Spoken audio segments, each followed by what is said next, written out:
The Vanishing of Elise Harper. In the fog-covered town of Ash Hollow, Oregon, there lived a woman named Elise Harper. She wasn't famous, rich, or troubled. She was a 26-year-old elementary school teacher, sweet, quiet, and always early to work. She had moved to Ash Hollow just 2 years earlier to escape city life and start fresh in a town where everyone knew each other. Her life was simple: a cozy cottage on the edge of town, a golden retriever named Max, and a classroom full of second graders who adored her. But on October 18, 1997, everything changed. That Friday, Elise stayed late at school to finish grading midterm projects. The janitor, Thomas Greeley, said he saw her leave just after 8 p.m. She waved at him, smiling, and walked into the foggy night, her umbrella in one hand, keys in the other. But she never made it home.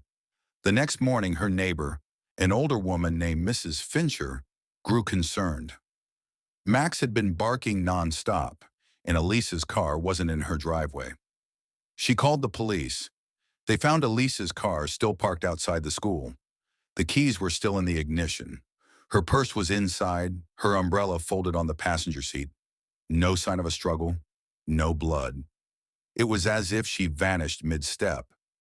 Within 24 hours, search teams were combing the woods. Helicopters scanned the tree line. Dogs picked up nothing. Elise was gone, without a single trace. But then on the fourth day, two hikers made a discovery deep in the forest, nearly 6 miles from the school grounds. Lying perfectly still in a small clearing was Elise Harper's body. She was fully dressed. Her clothes were clean, not torn.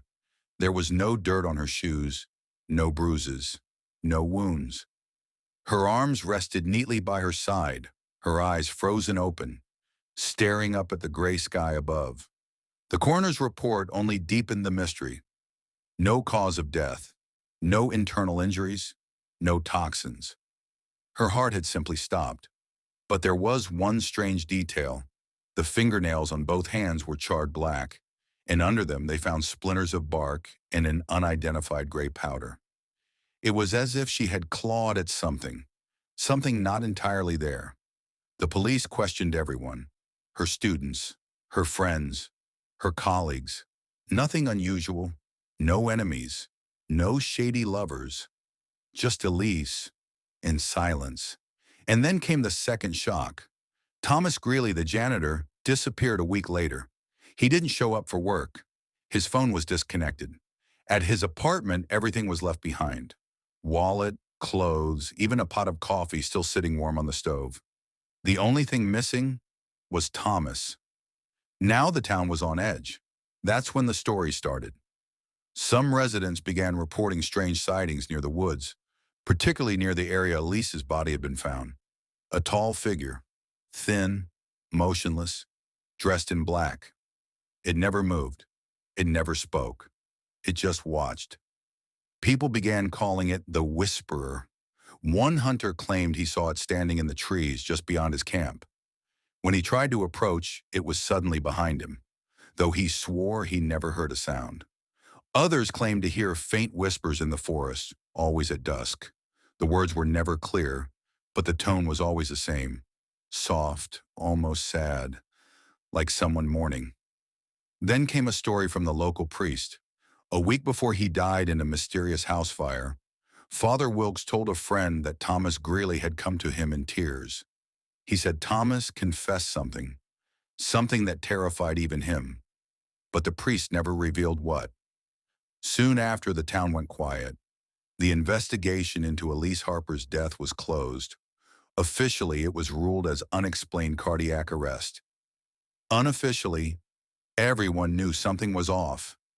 Even the sheriff retired the next year, refusing to ever talk about that case again. Now, decades later, the town of Ash Hollow still remembers Elise. Her students are grown, her cottage remains empty, and every October 18th, someone, no one knows who, leaves a black candle on the school's front steps. No one dares to touch it, because they say the Whisperer still walks those woods. Some believe Elise saw something she wasn't meant to see, or heard something she wasn't supposed to hear. Others think she was taken, not by a man, but by something older, something that doesn't like to be seen.